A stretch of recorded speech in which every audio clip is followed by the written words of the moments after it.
Welcome to the podcast, Entrepreneur Perspectives, building and protecting your business one podcast at a time, a CASOurce family production. In this episode, we are going to talk about energy drinks, leaving your day job, and building a brand.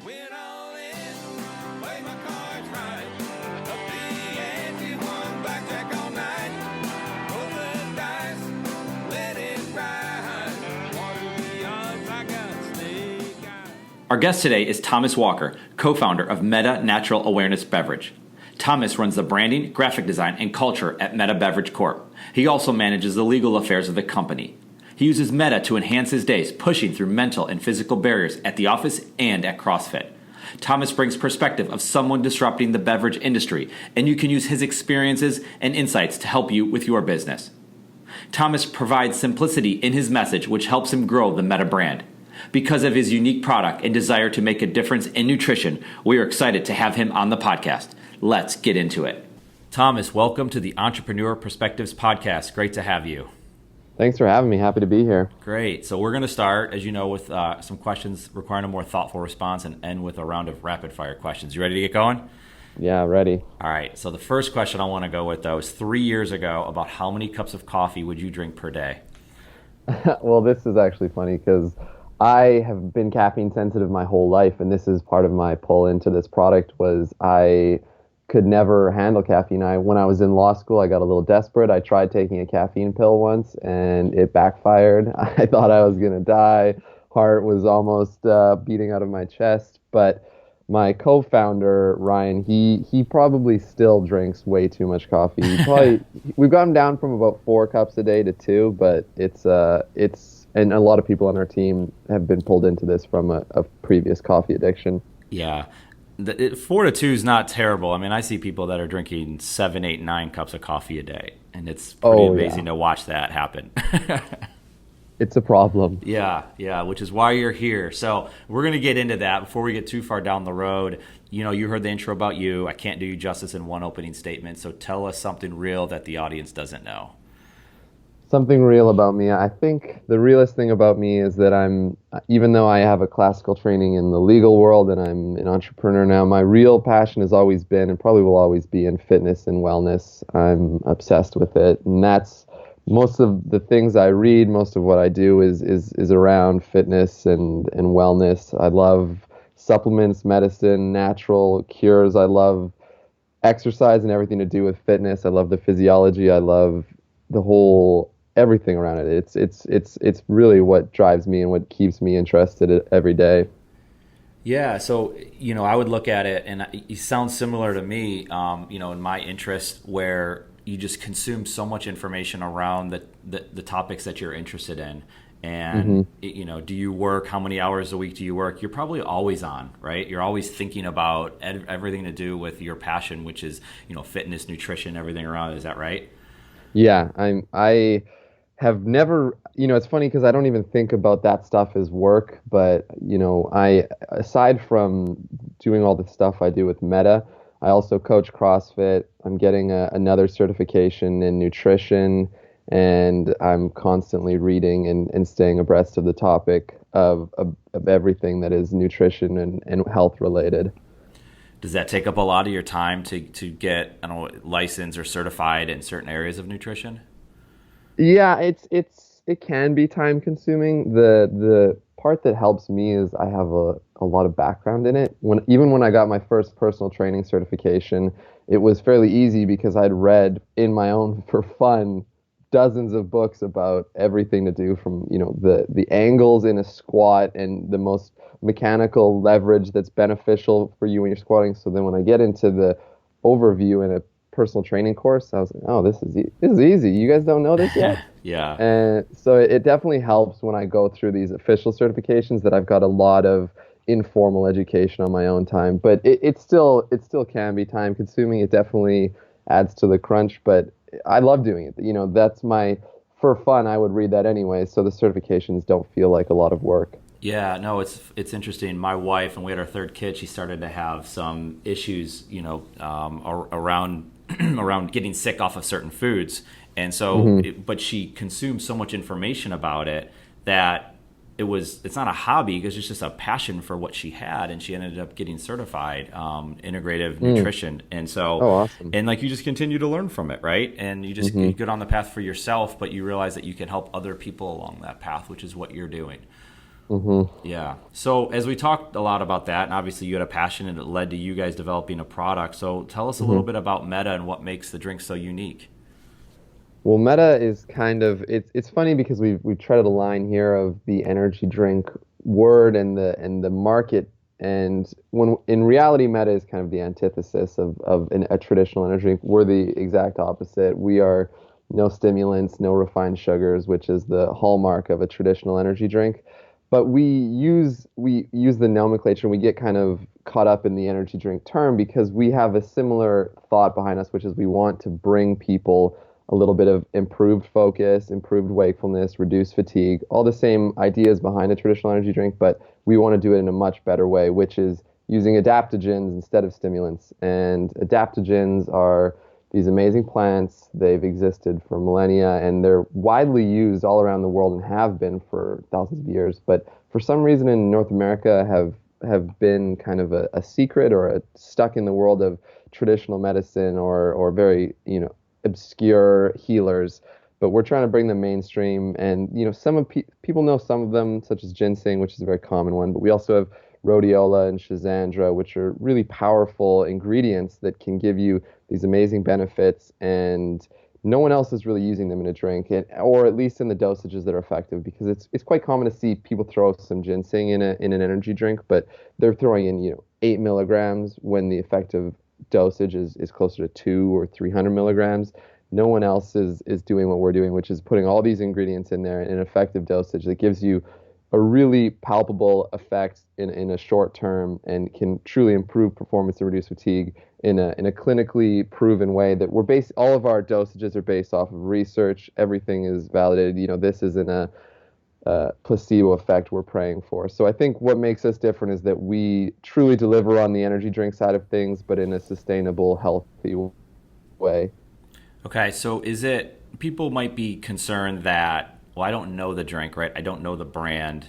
How am I supposed to? And you could say, oh, it's proven by research, and there's a lot of commercials out there that always say that, and of course they get away with saying it. How do you overcome that challenge? Like, here's this drink in front of me. Like, do I really want to put this in my body? I don't know enough about it. When I obviously could be wrong, but nonetheless, that's the thought in my head as a consumer, possibly. Totally, and I think that's what's hard about this energy drink world is there's a lot of snake oil salesmen going around, and it's quite common for people to be extremely skeptical when they hear our initial pitch. But anytime that because we invite health professionals, naturopaths, we invite high-level nutritionists to look at our drink, try it out, or look at the formula in depth, and everyone kind of comes away going, oh, you guys are actually real about this. This wasn't a joke. Because a lot of people making claims that there's just either the science doesn't back it up or the actual use and effect doesn't back it up. But we have found that, we just need to get past that initial disbelief, and we do that either through people trying the product or people learning more about the product. And once they kind of dig into the research or dig into the ingredients and what's actually in our product, they become a believer. And that's why we created it, because we were people that would look at a can, you see what's on the front, what they're claiming, and then you flip it over, look at the label, and you go, okay, well, you're saying you're low calorie, but you got 40 grams of sugar in here, or you're saying you're good for my health, but you got 200 milligrams of caffeine in here. But look at our label, look at our ingredients, look at our research. We got nothing to hide. We're really proud of what we did and how we made it. And we think that people, once they kind of it takes a little bit of education, but once they get that, they're really big believers in what we've created. Yeah, so you're changing the narrative a bit, that you realize that that's going to happen. You realize that people are going to be doubters and that you have to prove your point. And we talk a lot about that. Any entrepreneur really has to prove themselves out over and over again. And then once you get on that stage, or once you get that opportunity to talk to one person, and probably one person at a time, you can prove it out, which is obviously what you're hearing is like, oh, wow, wait, this is for real. You guys have actually done your homework on it. This isn't like the last 20 meetings we just had. Yeah. Yeah. And it's funny because the people that are more skeptical are oftentimes the people that become the biggest believers because they know their stuff And when they question us, they throw some hard questions at me, and I'm always happy when I hear those, because as soon as I answer them and give them more information, they go, "Oh, like, yeah, you guys did something cool here." And because so many people right now are creating these natural energy drinks, which for the most part it's just, oh, we got our caffeine from a different source, still caffeine, and we got our sugar from a different source, but still sugar. And so it's really just, they're just greenwashing or trying to make the same thing look a little bit nicer, when in reality it's still just stimulants, refined sugars, not good for you in any way. Yep. If you can confuse the consumer to believe that that's the way they should consume their beverages or whatever they're trying to put in their body, I mean, you can win, and it's happened. You see it all the time with all different types of ingredients that are in there. What is your focus in Mettā, and then what's your ultimate goal for the business? My focus in Mettā is really just getting our message out there and getting consumers educated. I think that's our biggest hurdle, is really just changing the narrative around beverages and what's capable of them, and especially functional beverages or energy drinks. And so my main focus is really just outreach and education, because I truly believe once people know and are educated about the product, they'll become consumers automatically, that we have such a quality product that that speaks for itself. I don't need to really push the product. I just need to push the idea behind it and the ingredients behind it. And once I can make people aware of that, they'll automatically become a consumer. The ultimate goal for our business is to just create a viable alternative for people. We don't have any delusions of grandeur that we're going to be able to replace caffeine, but I think the biggest goal for us is people out there like myself who are super caffeine sensitive, or people who are drinking that 8 p.m. cup of coffee to get something done and then are sitting in bed staring at the roof until 2 a.m., that they need another option, and we want to create just an alternative, something that when you need that, like I went to university, I went to law school, been a corporate lawyer, I know that it's inevitable. There's going to be periods in your life when you're tired, when you need a boost, when you need a pick-me-up, and you can't just have a glass of water. And so we hope that this will create a viable alternative that gives people the effect they're looking for, that boost they're looking for, but doesn't destroy their health, and can actually make them feel better in the long run. Yeah, so that makes sense. In our business, for example, in insurance and marketing, there's so much disruption in all those different areas. And obviously there's a lot of disruption going on in your business, and I think you're a part of it. And I like how you say it, like, you're not trying, Coke, not to compare you to Coke, but Coke, you're not trying to become the next Coca-Cola, right? You're trying to, do the right thing for people. But at the same point, Mettā is disrupting the energy drink market in a way by, like we were talking about before, by being real and having the true research behind it. Are you in the disruption game a little bit? Dealing with, let's say, the Gatorade, the 5-Hour Energy, and as we've talked about already, coffee. Yeah, I think we can really.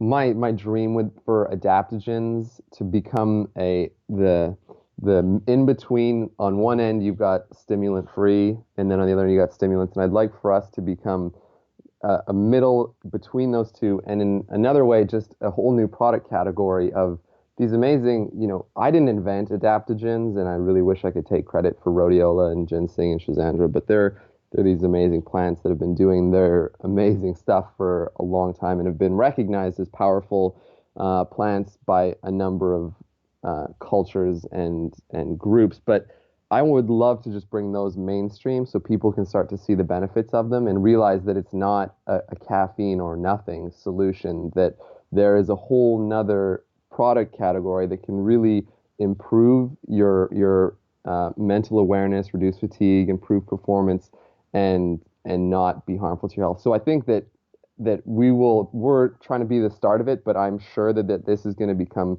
a much bigger trend, seeing these adaptogens move into the mainstream. Yeah, that makes sense too. You're talking about creating your own category. You can disrupt the market, but you could also create your own market, and that's what it sounds like you're doing, which makes a lot of sense. And so you're in Canada, and I get the understanding that you guys are working. You're doing it anywhere. Canada, and I'm sure the U.S. Is important as well. How do you spread awareness for this beverage in the U.S. for what you're trying to accomplish? This is kind of a was a hard thing for us originally because we our original plan was to start Canada focused and then push US, but we had a lot of trouble with Health Canada getting this drink approved, which is ironic because health, if you want to go get an energy drink approved in Canada, no problem, but because we use ingredients, all the ingredients are legal, everything's totally healthy and approved. It's just when you try to put them into a food format that Health Canada freaked out, and so we had to decide if we wanted to wait for Health Canada to give us their approval, which might take another year. And if anyone that's a Canadian entrepreneur will, especially in the health space, understands the Health Canada frustration. But we decided we were just going to not wait and push into the U.S. So that for us is going to look like a lot of online presence. That's a major way that people are receiving their information. So a lot of social media, a lot of direct marketing, and a lot of just trying to get podcasts like this, trying to get articles written about us in the U.S. But also our eventual plan is once we have product, we're going to be in the U.S. probably 50% of the time, just directly meeting with consumers, with distributors, with anyone who's interested in the product, and trying to get that education piece checked off.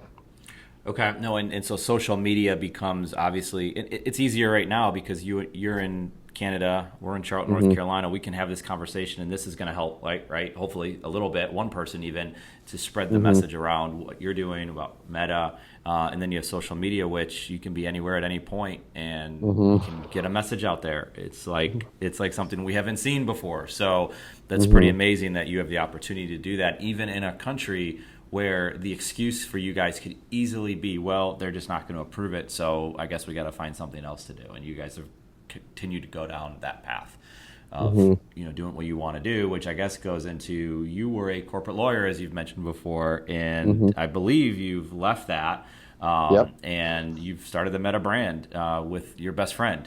Why did you do that? It was not an easy choice.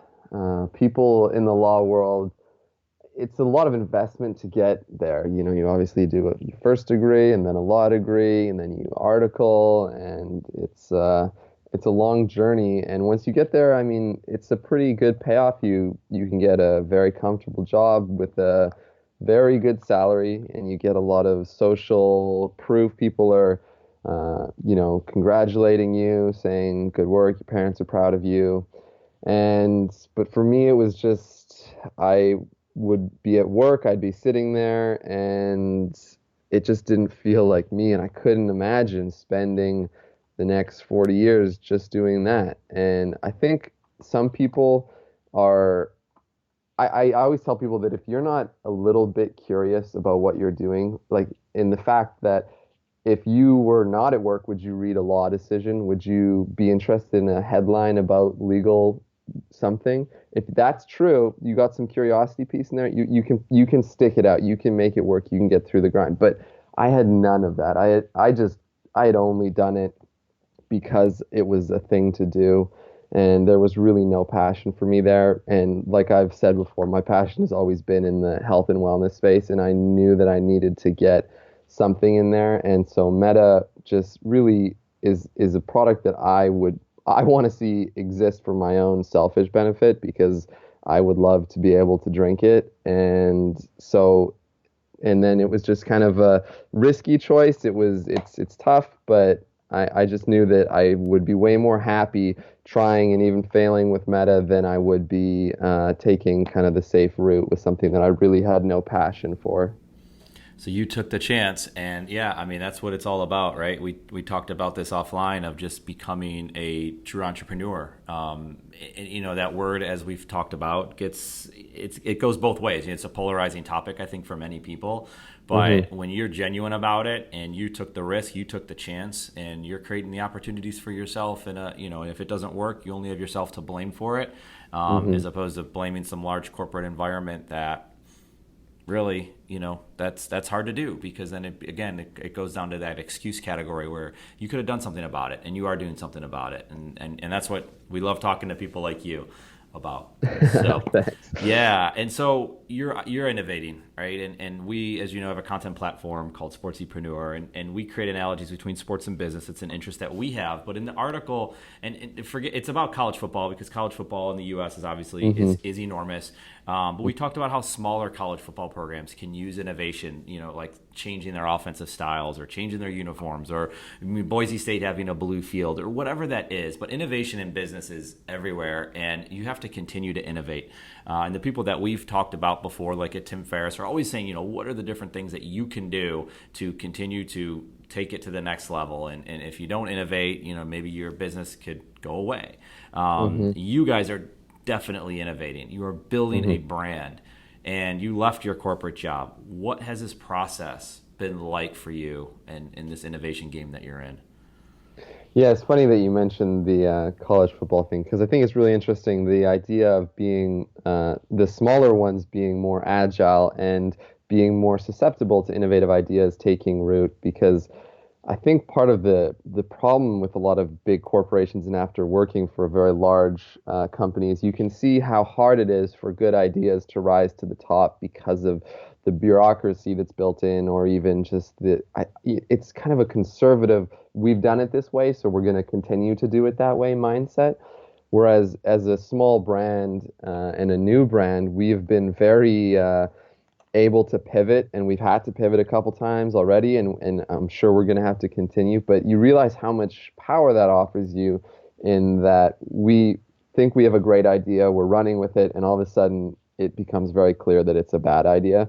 And all of a sudden we can pivot, we can turn with it, we can create something new, and it pays off dividends that we were actually able to learn like that and able to create something new. Where I think a lot of brands, they spend so much time and money creating one idea, that when someone goes, hey, that's not actually that good of an idea, then they go, well, I just sunk everything into this, I'm sticking with it, and hoping it plays out. We've been able to keep everything true to ourselves, but at the same time very flexible and very pliable, and very able to respond to what people are telling us, and listening to kind of our consumers, because that's going to be really what's important to us. And it's allowed us, I think, to start to really, people come to us and say, wow, actually this weekend I was at a conference on improving health and wellness, and there was a communications director for a large company there. And she said to me, wow, you guys' branding is really well done. This is amazing. Like, how did you come up with this? And I said, it's funny, because to us, it was never, we didn't sit down in one meeting and said, this is how it's going to look. We've just constantly been talking to people from everywhere and taking their input, making a little change, and then coming out with something new. And then we hear back and we do it again.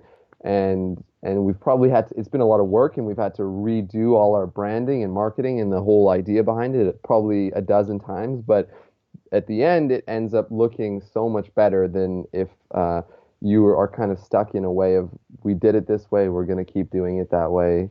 And if we want to change it, it's going to take forever. We are always constantly changing on the fly. Yeah, so you're just tweaking it constantly. And I would imagine too, as you share your message out there, it becomes very simple. And every time you tweak it, you just continue to simplify the story, simplify the message, so it makes sense to the consumer even more. Is that a statement you would agree with? Oh, 100%. It's funny, because I remember the first time when this is before we even had anything about our product done, and we had to create I forget, like a business model. It's the lean one, though. It's where it's a really condensed business model. When we were first working with a mentor, and they asked us to write 2 sentences explaining our product. And I remember it being so hard trying to fit that into 2 sentences. But now it's just become one of those, it's so easy for me to just get it out in 1 sentence what it is, and to fill it out anywhere. But that's really constantly simplifying your message and the product. That's a big like a hallmark of what we want to incorporate into our brand, is just this idea of simplicity. Because I personally believe, and I think our brand really stands behind the idea of that simple is beautiful. Yeah, I would agree. And since you're doing it all the time, or at least it's in your head, and you're having conversations, and you're curious more, not necessarily what you think, but what other people think, you're able to take that back. But I'm imagining because of other interests outside of your work, you're able to stay kind of in your game all the time. But let's talk about that real quick. What is your passion outside of the work you do at Mettā? Yeah, it's definitely fitness right now.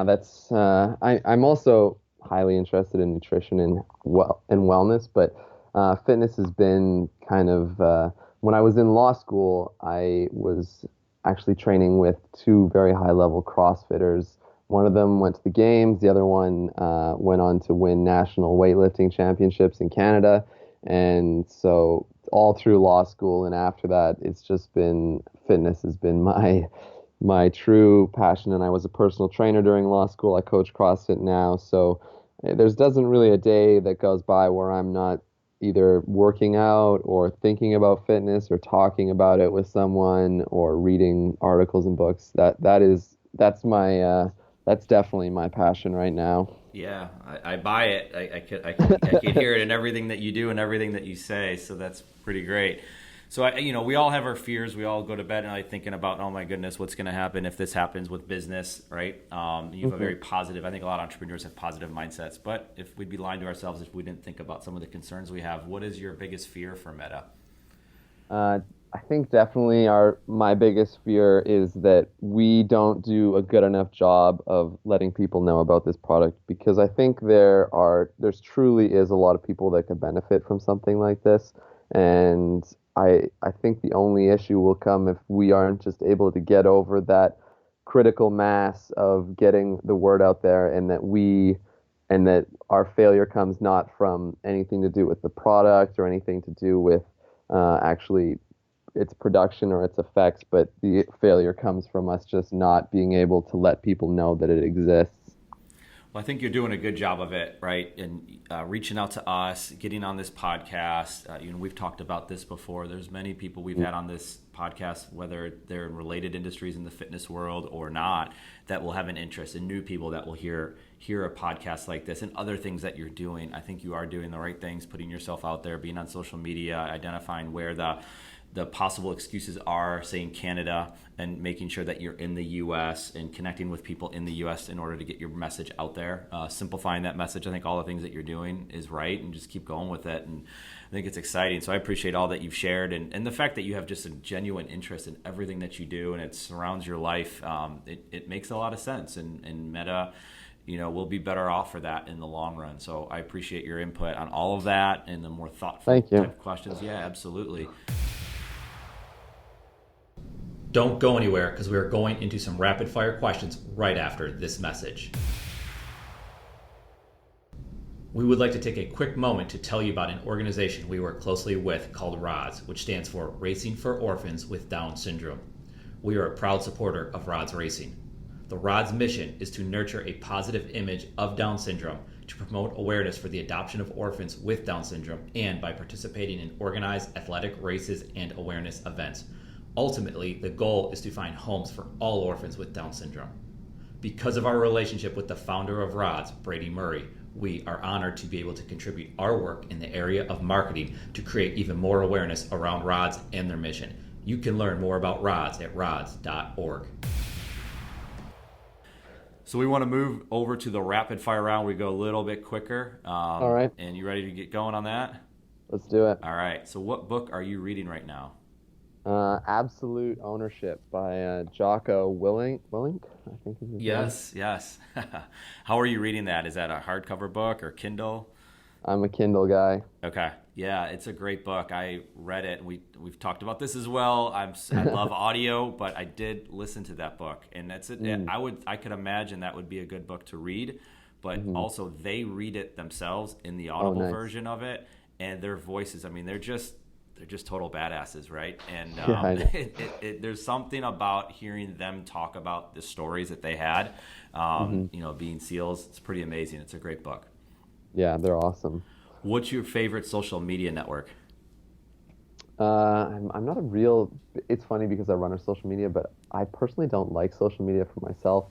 But I think the nicest app or network would be Instagram for sure. And that's for your business? Yeah, I mean, we do a lot of Facebook and Instagram. That's mainly where we are. But I think the nicest app and how it's built. And I think this is just because it's simple and it's straightforward as Instagram. Yeah, no, I would agree. And I think the level of engagement that's there right now is amazing. I mean, there's spam and there's problems everywhere. And I would agree with you. Mm-hmm. You know, most of the social media, the good stuff on social media is coming through networking and business stuff. When it gets deep and personal, there's a lot of questions about that, and it confuses people. So what social media app do you just not get?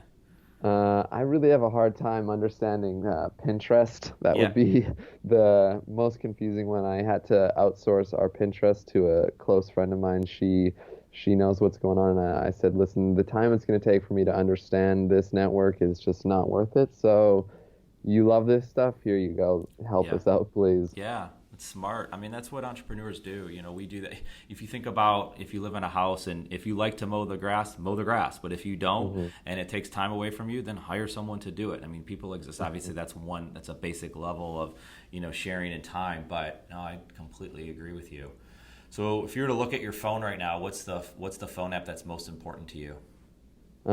Probably Insight Timer. It's a meditation app, and I love it. It's I'm a big meditation guy, and this app is just what I always wanted, and I don't know why it took so long for someone to make it, but it's an amazing app, and I recommend it to a lot of people. Excellent. So what is one thing you would tell an up-and-coming entrepreneur to focus on? I would tell them to focus on execution, just actually taking action. So I think part of when I was in the first stages of building Mettā, it's really easy to get caught a lot up in the planning mindset, which I think is super important. But I think reducing the time between having an idea and taking action towards it is probably the number one skill that has helped me in becoming taking Mettā further. And so, you know, if you think I need to call someone to ask them this question, immediately call them and just ask them that question. Making lists and trying to batch things can be beneficial, but a lot of the time, I think it's really important to just get in the habit of taking immediate action that directly affects whatever you want to have happen. I love it.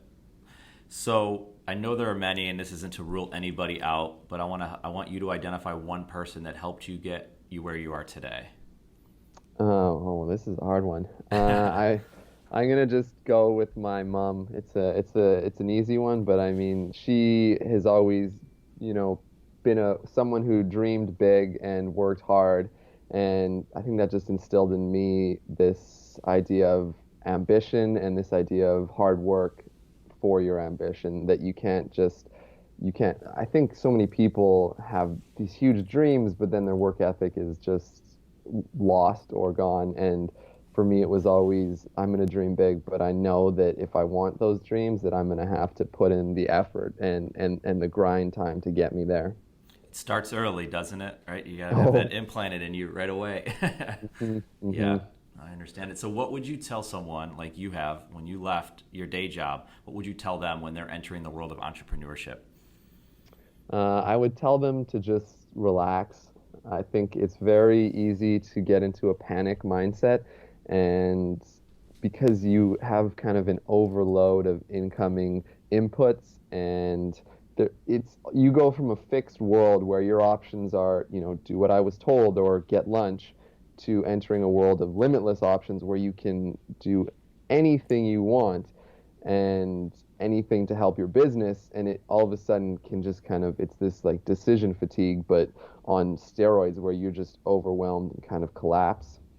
And I think that I would just tell them, just focus on a few things that you are still comfortable with, just get into a rhythm and stay calm, and it's all going to work out.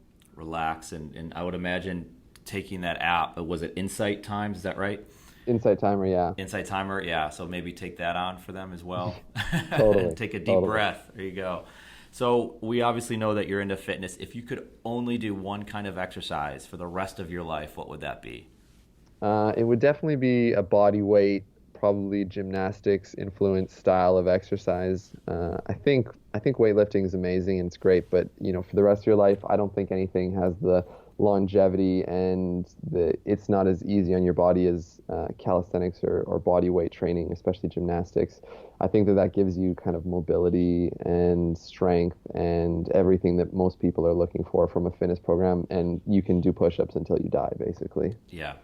All right, so we love sports here. We love fitness. We love it all. Who is your favorite professional sports teams that you follow? I have fallen out of, it's funny, I used to be a bartender in university, and I would watch sports highlights 5 days a week for 8 hours. So I used to be obsessed with it, but I have lost track of a lot of the outside world. But my historical favorite sports team grew up. I'm from Canada, so it's obviously a hockey team, and it was the Colorado Avalanche. I was obsessed with them. When I was a kid. They won the Stanley Cup in '96 and 2001, I think, and that was right when I was into it. So I was absolutely obsessed with them, and a lot of their players were my role models as a youth. Yeah, that's awesome. Well, what about the Vancouver Canucks? I didn't move to Vancouver until fairly recently, and I moved here in 2008, but okay. I've never, it's funny. I think I've always been like a counterculture kind of guy. I've always liked to be outside of it. So whatever the local team was that everyone liked, I always like to be the one booing them and cheering for someone else. I'm an underdog kind of guy. I don't like bandwagons. Yeah, no, I get that. It's so funny. My youngest is 6 years old, and whatever team we all root for, whatever we're getting into, she goes in the opposite direction. But we make sure that we don't go against her because it's only going to make her go further in the other direction. I get it. I think I was that way too as a kid. It's funny. Yeah. So we want to let you leave some words of encouragement for the audience, and then follow that up with how people can connect with you, social, email, or however you like. Okay. My words of encouragement would be that everything is going to be all right. I think this kind of panic mindset that I mentioned when you start as an entrepreneur, I think that a lot of people, especially people kind of in transitionary stages of their life, get into this overwhelm and panic, and you feel that this temporary problem is a permanent one, and that this temporary feeling of loss or frustration or anxiety is going to be a lifelong issue. And having been through so many of those transitionary phases now, I've kind of learned that even as bad as it feels, and even if you feel like the world is falling apart, that just relax, get the insight timer, do a little breathing, or just, whatever you need to do to let a little time pass, and you'll see that it's all going to be okay. No matter how big the crisis is, we all recover from it, we all go on living, and we all go on to enjoy the rest of our lives. Ways to connect with me, definitely follow all the Drink Mettā, so at Drink Mettā on basically everything, Facebook, Instagram, Twitter. That's a really good way. I run all those accounts, so it's a pretty direct way to contact me. And you can add me on LinkedIn as Thomas Walker. I'm pretty hard to find though, because Thomas Walker is the most generic name out there. So it's definitely easier to find the Drink Mettā accounts and get connected to me through those. Yeah, no, that's great. I mean, your simplicity in your message, but the research, the work that you guys are doing, it is awesome. I understand it. I think a lot of people are going to understand it. And, we definitely appreciate you spending the time with us, not only to, get your message out there, but to help us understand it better. And, hopefully a lot of people gain a lot from this. So thank you for the time. Thank you for all that. And we really appreciate it, Thomas. No worries. It was awesome talking to you. I really like what you guys are doing here, and I really appreciate you taking the time to talk with me. Absolutely. Take care, Thomas. See you. Thomas, it was absolutely awesome having you on this podcast. From the clear messaging Thomas provides around Mettā to his obvious ways of helping others live a healthier life, Thomas is a great example of an entrepreneur that is making waves. The perspectives he brings as a brand builder, former lawyer, and passionate entrepreneur are now perspectives you as a business owner and entrepreneur can use for yourself. And for that, Thomas, thank you. And for any business owner or person interested in learning more about Mettā and their mission, I would encourage you to reach out to Thomas. If you have questions, feel free to reach out to me directly. You can contact me on Twitter at Eric_Kaz or with the same name on Instagram. Or you can find us at KazSource.com with links to us on the different social networks. Thank you for listening to our KazSource podcast, Entrepreneur Perspectives, building and protecting your business one podcast at a time. And until next time, we're out of here.